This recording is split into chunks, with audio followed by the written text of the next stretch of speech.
Gandang araw po mga kabaryo. Ngayon medyo maulan na naman dito sa amin. Pero ang gagawin ko, magbi-blender muna ako ng gulay bago ko kakain. Tapos saluyot, kangkong, dahon ng sili, talbos ng kamote. Ang gagawin ko po, himay-himayin ko muna sila lahat. At sama-samayin ko sa lagayan. Para araw-araw, bago ko kumain, magbi-blender ako 30 minutes before ako kakain. Hindi na ako maghimay-himay. Naghahalo-halo na siya dito, diretso na ako, blender lang ako ng blender. Kaya ngayon, maghimay muna ako. Nahin ko muna itong dahon ng kamote, ay dahon ng sili. Sili pala, hindi kamote, sorry. Maganda kasi ito ganito, maganda benefit sa katawan. Ang dahon kasi ng sili, nakakatulong din siya magpapalakas ng ating immune system. Yun lang din po ang alam ko. Alam ko ganun. Sana meron pa kayong ibang alam. Katulong din yung dahon ng sili. Kaya yun din ang ginagawa ko. Sama ko sa blender.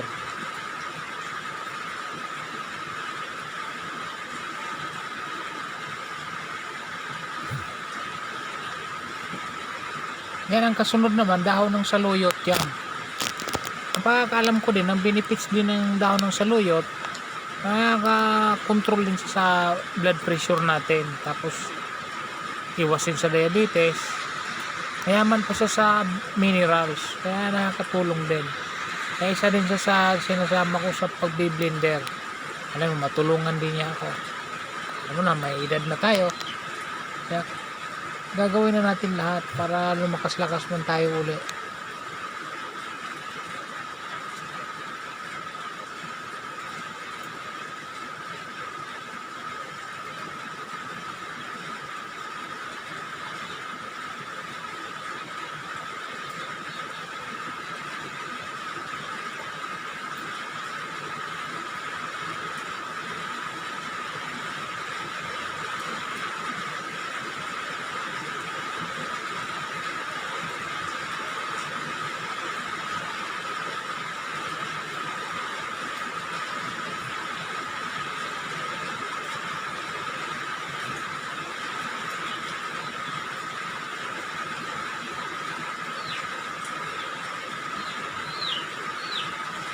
Lakas ang ulan dito sa amin. Grabe. Lakas na naman yung pader na sa likod ko.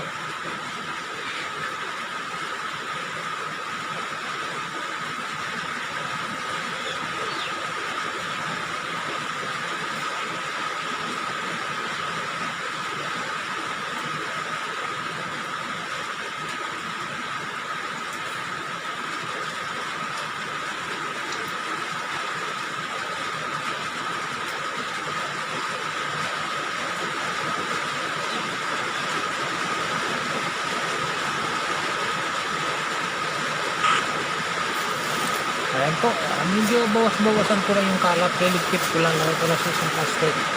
At tatapon na lang sa basurahan. Ito naman ang kasunod, kangkong. Ang alam ko naman sa kangkong, ang benefits naman ito, ganda rin, may antioxidant na rin siya at saka dietary fiber.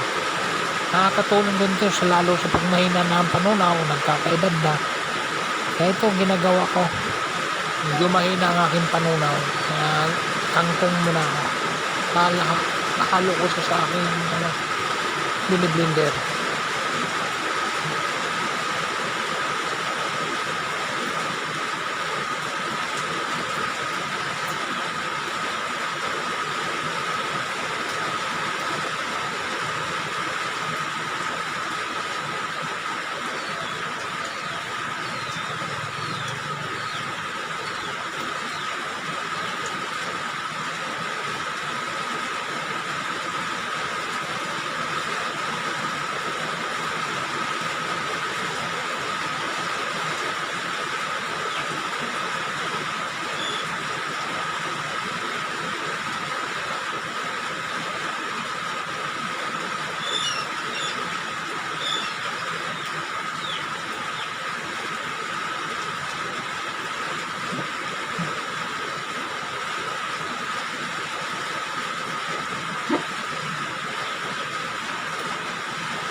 Yan, ang sinusunod ko naman ay yung talbos ng kamote.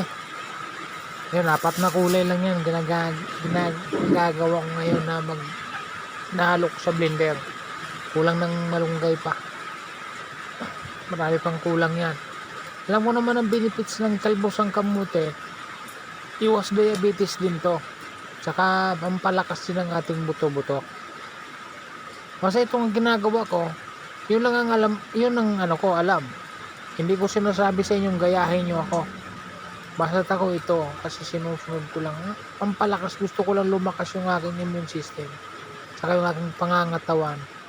Sa nakikita ko kasi nung ginagawa ko ito, medyo maganda rin kasi ang improvement ng katawan ko. Pero hindi ko kayo iniingganyo na gayahin nyo to.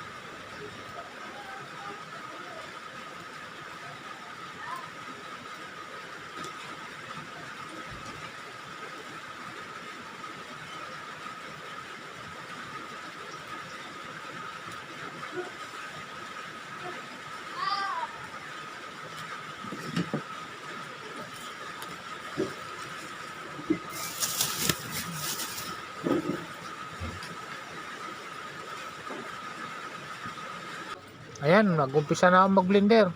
Lalagyan ko na ng gulay yung aking mini blender. Saka lalagyan ko ng saging, pangpalasa. Unti-unti lang yan. Lagyan ko na ng tubig. Kasi maliit lang yung aking blender. Mini lang yan. Panggulay lang talaga yan. Basta yung ginagawa ko, 30 minutes bago ko kumain. Agahan, tanghalian, hapunan, ginagawa ko yan. Yun, hindi makaikot yung aking blender. Oh. Kulang ng tubig. Dadagdagan ko ng tubig. Para siguradong kayanin niya.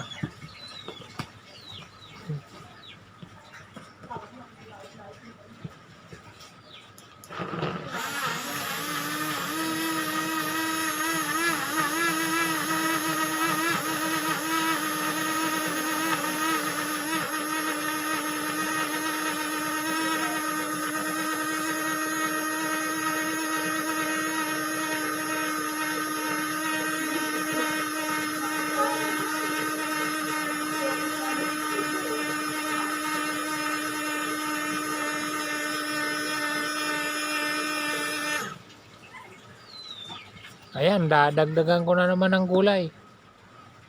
Last na yan. Pagkatapos yan, inumin ko na.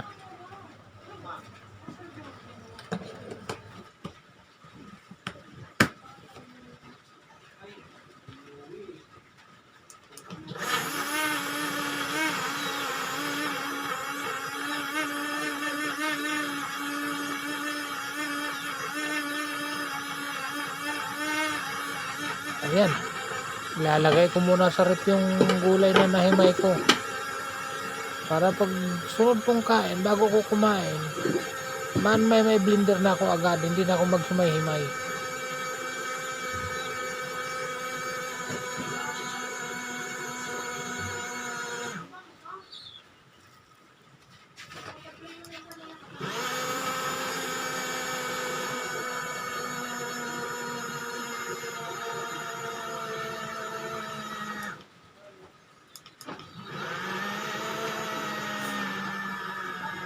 Ayan po, patapos na yan.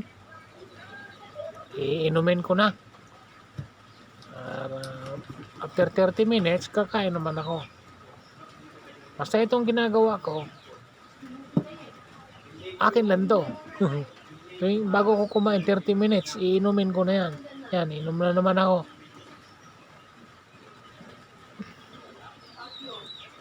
Nasa sa inyo na yan kung susubukan nyo. Basta ako, subok ko na sa katawan ko yan.